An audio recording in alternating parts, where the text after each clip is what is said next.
supercar.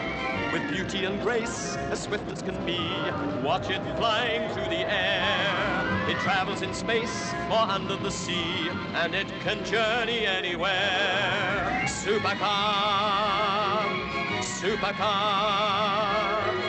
It travels on land or roams the skies, through the heavens' stormy rage.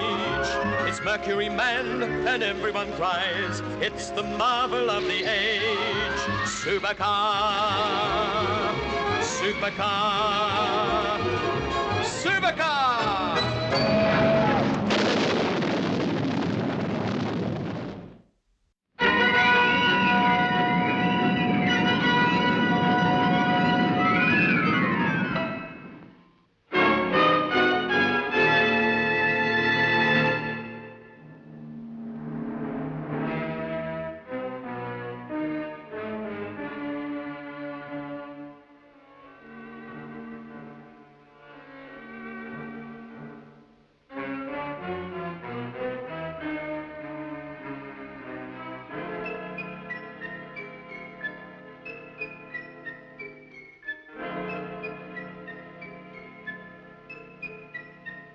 Hurry it up, can't you, Judd? Can't hurry a job like this, Gov. Take a pride in my work, I do. Nothing sloppy from Ben Judd. All right, but get on with it. What's the matter with you anyway, Gov? You work here, don't you? What's the hurry to get to work this early? You forgot your key or something? Never mind about that. You just get cracking. If you say so. There. That's cracking for you. Do you think anybody heard? Yeah, I'm a skilled hand at the muffled explosion. What is it you wanted anyway? These. What? Jigsaw puzzles? No, the printed circuits for a new secret control unit we've been building here for an American professor's invention called Supercar. Cool. You mean that bus outside in the shed? Well, how do these things help? I've worked here a long time and never got anywhere. No initiative, they said. Well, you won't be working here much longer. Not after that. That's quite right, John. And I shan't need to. I know where I can get a good price for these. See them complain about my lack of initiative then. But if that machine's what it's cracked up to be, they'll be after us like a pack of hounds. Oh, no, they won't. Because we're going to fix this supercar. And when they try to take off, they'll get a little surprise. Well, Dr. Beaker, lovely day for a trial run. What you might call typical British weather. Cloudy, cold, and windy, and looks like rain any time now, right? No nonsense, Mike. It's invigorating. Most invigorating. That dry Nevada air is all very well, but, my dear Mike, what are you all buttoned up for? 'Cause it's as cold as the North Pole, that's why. Too used to central heating. That's what you are. Getting soft, I shouldn't wonder. In any case, we will be able to see shortly how Supercar finds the English climate. Oh, Supercar will be okay. Nothing bothers her much. It's a good thing we didn't bring Mitch, though. He hates the cold. Yes, I don't think he'd have appreciated England much, but he'd have had to go into quarantine anyway, so that he wouldn't have seen much of it in any case. True. But I still don't see why you wanted this new portable control system of yours made over this side of the Atlantic. Well, since Supercar is becoming a little too well known around Nevada, I thought we could have done the work more quietly over here. And I guess you wanted to see the old home country again, eh? Now, come on, Doc. That's the real reason, isn't it? Well, since you tax me so directly with it, Mike, yes. That's the outside phone bell. Could be the professor wanting us in the office. In that case, I wonder why he doesn't just shout through the window. It would be a good deal quicker. Mark, Dr. Baker, you had better come to the office at once. Looks like something's up, Dr. Beaker. Better get inside right away and find out what's going on. It was like this when you arrived this morning, Mr. Prothero? Absolutely, my dear sir. Just as you see it. In point of fact, I myself arrived any minutes before you did. And our printed circuits are gone? Yes. Of course, the whole thing is extremely distressing, and so on, because we were rather keen to get on with the preliminary test this morning, but... there we are. Well, was there anything else in the safe last night? Well, actually, no. Not that such a state denotes a slackening of business, you understand. JFP does small experimental work of an intimate nature, of course, but in fact, your circuits were the only things of value. Then it must have been somebody who knew about the circuits. Yeah, Professor, you're right. It must have been. If you'll excuse me for the moment. Prothero speaks. Dr. Beaker and Mr. Mercury to see you, Mr. Prothero. You might send them in, then. Look, I needn't tell you we're frightfully apologetic about the whole thing, Professor. Perhaps if we all get together and form, as it were, some sort of, ad hoc committee, we can best see what action to take. 9:30, if the clock in his car's right, which it seldom is. You know what's happening now, Judd? Now, what? My respected senior JFP either has or is just about to call a sort of informal committee. Pompous idiot. Don't like him much, do you? He's the sort of man, Judd, who'd call a committee to decide what he was going to have for lunch. And for once, he's doing us a favour. Favour? What do you mean? The longer they talk, the better for us. Look out for a phone box, will you, Judd? And stop me when you see one. What do you want to make a phone call for, Gov? Because I've got a good deal of respect for the Professor and his supercar, from what I've seen of them in action. And I want to make quite certain they're grounded. Can't you make it work without those circuit boards, Dr. Beaker? I fear not, Jimmy. They were, you might almost say, the brain of the device. No, I'm afraid we should just have to wait until some more can be made. Yeah, fortunately, I still have the design. What about Mr. Prothero? Do you think Mike and the Professor can persuade him not to call the police? I imagine they can, if they try. I must say I find it quite beyond me why you won't agree to my calling in the police. Inspector Lofthouse was a particular friend of mine at the college. Simply first-class type. Well, that may be so, Mr. Prothero, but there's more at stake than you might think. One of our reasons in having this control system designed and tested in England, Mr. Prothero, was because we thought there would be less chance of publicity. Unless it's absolutely necessary, we don't want the police called. Oh, quite. Quite. I see your point. One wonders there how you would want to proceed without them. Now, look, can you think of anyone in the firm who might know the value of those circuits? Someone on your staff, perhaps, who might have had a hand in the design stages. One is not suggesting, surely, that a member of JFP Electronics is responsible. Rather bad form, what? Well, sometimes happens, you know. But I hardly think that... Phone, Dr. Beaker. Perhaps they found something out. Good morning. No. As a matter of fact, this is Dr. Beaker speaking. Oh, good morning, Dr. Beaker. My name's Harper. We've met several times already. Oh, yes, Mr. Harper. You're on the JFP design team, if I recall the matter correctly. Yes. In which case, you'll be most grieved to hear of the robbery. Your circuits? Stolen? You don't say. From the safe? Now that shows initiative. You can tell Mr. Prothero not to exercise his massive brain any further. I stole them. My dear fellow, could you speak a little more clearly? I must have misunderstood you, I'm afraid. Who stole them? I did. What? You? 1 hour from now, I shall be leaving the country with your circuits, and I don't think you can stop me. I imagine you'll think twice before calling the police with the resulting publicity. Yes, I thought so. How? By plane, Dr. Beaker, from a small flying club at Monk's Norton. Monk's Norton? But, hello.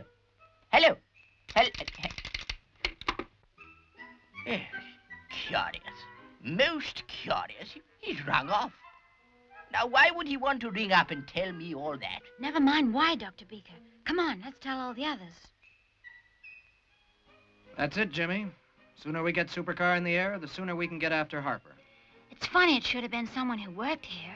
Not really, when you come to think of it. It had to be somebody really close to the work. Close enough not only to know about the new control panel, but to know that those printed circuits were the vital part of it. Well, then it's funny he should have phoned us to tell us he'd stolen them. There's an awful lot of people who just can't resist having a dig at other folks. And many a crook gets caught that way. Guess Harper thinks we can't get at him. Do you think we can, then? Well, sure I do. If old Prothero will cooperate with Dr. Beaker and the professor and let us have an intercom of some sort. What do you mean, Mike? Well, I don't need any remote control to fly a supercar by myself, but I do need to be able to talk to the professor. You see what I mean? They're fixing it up. Yes. That seems to be satisfactory. Most satisfactory. What about the other end of it? Won't we need another installation in the cockpit? No, as far as I can, recall, this set will cover the same range of frequencies as Supercar's own radio set. So there should be no difficulty there. It's most helpful of you, Mr. Prothero. No trouble, Professor. We owe you all the assistance we can render you. I always had the feeling that Harper was not the JFP type. No team spirit. That is only too true, I'm afraid, but I would like to know why he telephoned. It's a well-known psychological fact of some sorts of criminal makeup. The urge to demonstrate superiority to, what shall I say, the urge to gloat. I'm in the cockpit. Can you hear me on that set of yours?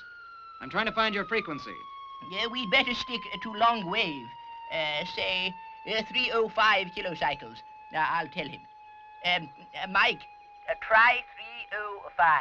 Roger, 305 it is. Jimmy? Hey, Jimmy, where are you? Here, Mike. What do you want? Oh, hi there.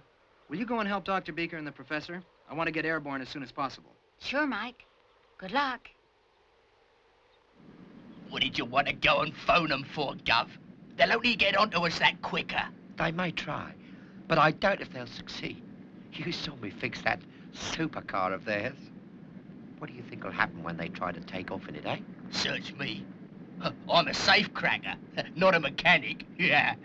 When a man's annoyed, Judd, or in a hurry, he makes mistakes. Right now, they'll be both annoyed and in a hurry. And they'll make the mistake of their lives. Are you ready, Mike? Ready, Professor, and every minute counts. Let's get into the air as soon as possible, huh? I know that you're in a hurry, Mike, but we must be extra careful now. Remember, we've not got the usual console to monitor your takeoff. So if you get into difficulties, you're on your own. Right, Professor. No sense taking risks. I'll have to do a cockpit check, since you haven't got duplicate instruments. You ready? Ready? Here goes, then. Fuel remaining 300 minutes. 300, check. Engine conditions, port, electrics. Check. Check.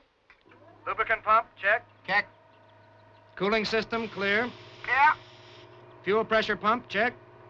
Check. Now starboard. Roger. Starboard engine conditions. Ready. Electrics, check. Why do we have to do all this checking, Dr. Beaker? We don't back home. You see, Jimmy, at the laboratory, we can read all these instruments and perform all these checks ourselves by remote control. The console permits us to do that. But here we have not the same facilities. So the pilot must perform his own cockpit check before he takes off. I get it. But won't it take an awful long time? We've got to get after those circuits quick, Dr. Beaker. Quite so. Quite so. Nevertheless, we would be most unwise to omit any necessary precautions. All right, Mike. You can charge the engines now. Okay, charging port. 7, 9, 11, 13,000, 15,000. No interlock to use this time, so I'll charge starboard. 7, 10, 12, 14,500, 15,000. Both engines on the button, Professor. Good, Mike. You can go ahead and fire then. Fire 1.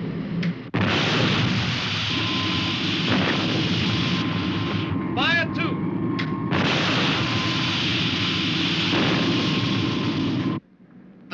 But, Gov, what's going to happen? I don't get it. They will, when they try to take off. Ready for takeoff, Mike. You have no laboratory room to clear this time, so you can extend the wings before VTO. Ready for horizontal flight, then. Wings extended.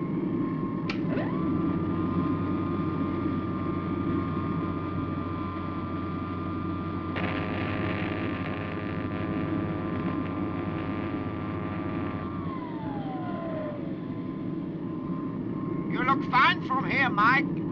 Boost for takeoff, then.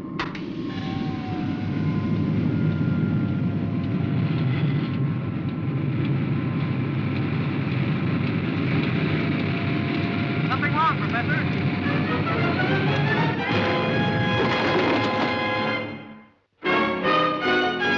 It's a good thing you cut the engines when you did, Mike. In this condition, Supercar is wholly unstable.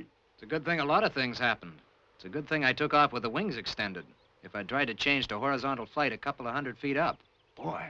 It hardly bears thinking of. Still, Supercar does not seem to be too badly damaged. Oh, a couple of days' work, that's all. But flying's out for the moment. Somebody fixed that wing. You know that, don't you, Professor? I suppose so. A most dangerous thing to do. You can say that again. Even if he wasn't trying to get anybody hurt, and I'm not so sure he wasn't, I'd still like to get my hands on him. I fear we are in no position to do that just now, Mike. We had better join the others and have what Mr. Prothero would call some sort of committee to decide what to do. My estimation of the situation is this. Harper phoned in order to goad us into a hasty takeoff, so that we might possibly be a little careless, which we were, gentlemen, and thus damage Supercar. But somebody could have got hurt. Our young friend is right. One's mind is appalled at what might have happened. And now, if you will permit me, the police. Now, hold on a minute. We aren't licked yet. We can still beat Harper to Monk's Norton airstrip. But how, my dear chap? You can't possibly be considering flying in that state. And one would be pushed to make it inside the 100-minute mark, even in my rails. Well, maybe not in your car, Mr. Prothero, but we have a supercar, remember? So we take her by road. A road? I don't say it's impossible, but a little unorthodox, I would have thought. How far are we from that turnpike, the Birmingham motorway, Mr. Prothero? Quite clear. Shall we say 5 miles? And Monk's Norton isn't far from the other end. We've got about half an hour, if what Harper said over the telephone is true. And I'm willing to bet that Supercar is the fastest thing on wheels or off them. What do you say? Lunatic. Absolutely lunatic. But rather fun, in a way. Look, my dear sirs, allow me to point out that even with our limited acquaintance with American cars, you are liable to cause a certain stir with that thing. There's nothing the matter with it. Tasteful, subdued. No license plates. Well, loyally disposed as I am towards the police of my native country, we can be out of the country in a few hours, if it works. Good for you, Doc. Nobody's going to catch us to give us a ticket, believe you me. Can we borrow your radio, Mr. Prothero? By all means. Right, then don't let's waste any more time. Professor, if you and Jimmy will help Dr. Beaker man the intercom, I'll light up the motors again, and I'll guarantee Mr. Harper has no idea of the surprise that'll be waiting for him. You don't reckon anyone's following us, then? I should be very much surprised. In fact, if you reach in the front pocket, you'll find a thermos flask of coffee. I think we can afford the time. Well, anything you say, Gov. But if it was me, I'd be putting as many miles as possible between me and them. Look, Judd, you want to know what they're doing back there? Yes. Picking up the pieces, that's what. They won't be going anywhere for a long, long time.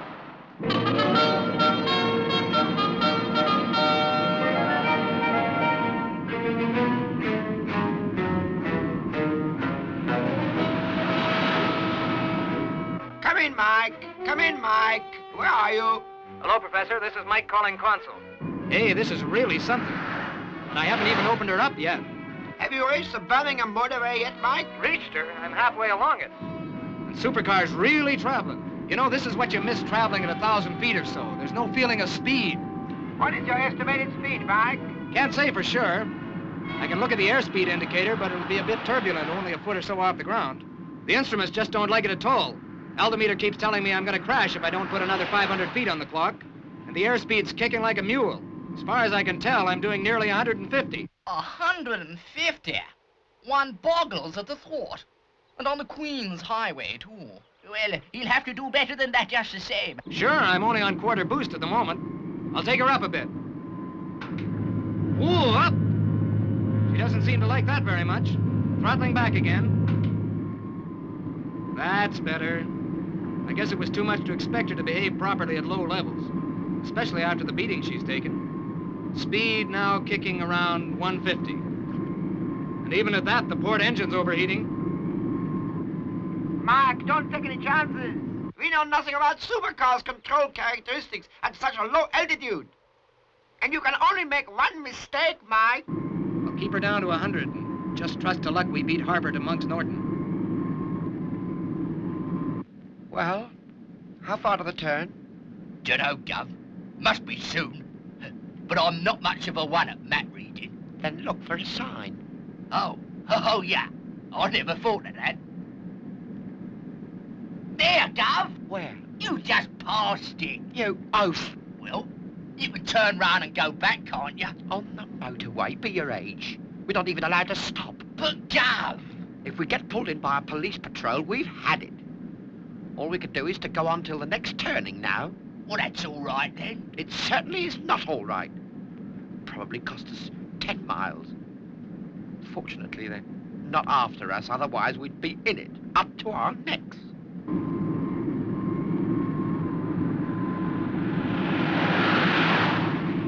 Ticking over just under the 100 mark, Professor. There's a mighty sameness about this stretch of road. Any idea where I am? Dr. Baker has you pinpointed. Calculating the various minutes at the various speeds, I imagine that, have you a map, Jimmy? There on the table, Dr. Beaker. Yes, satisfactory. Most satisfactory. Turn to the left is indicated in approximately 2 miles. 2 miles? Good heavens! One will overshoot unless careful.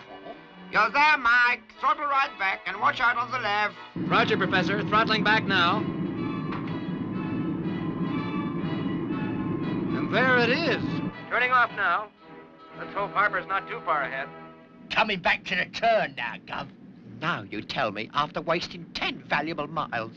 Still, let's hope our friends are waiting for us with the plane. Our friends, Gov. Our foreign friends. Can't understand it, Professor. No sight of them. There's a plane waiting, so we can't be too late. Well, what do you know? Look who's here. No, it can't be. Blimey.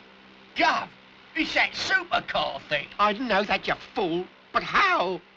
Sorry, gentlemen, you can't use this airstrip. I just canceled your membership.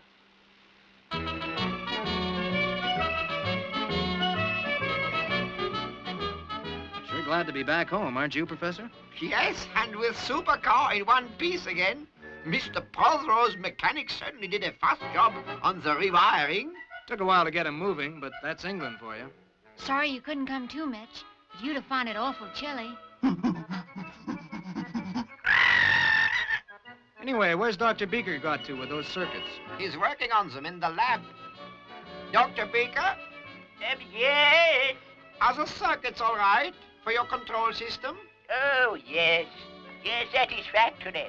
Most satisfactory. But on reflection, I think I'll have a better, use for them. What do you mean, Doc? That radio-controlled model boat I was talking about. I could sail it in my bath, controlling it from here in the lab. Oh, no. Fade him out.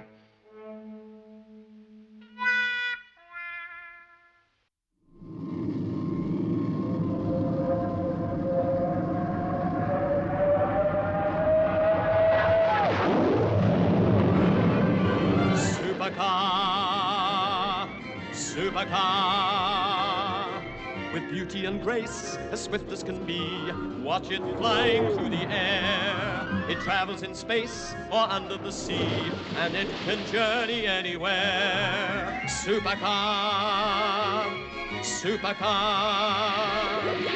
It travels on land or roams the skies, through the heavens' stormy rage. It's Mercury manned and everyone cries, it's the marvel of the age. Supercar, supercar, supercar!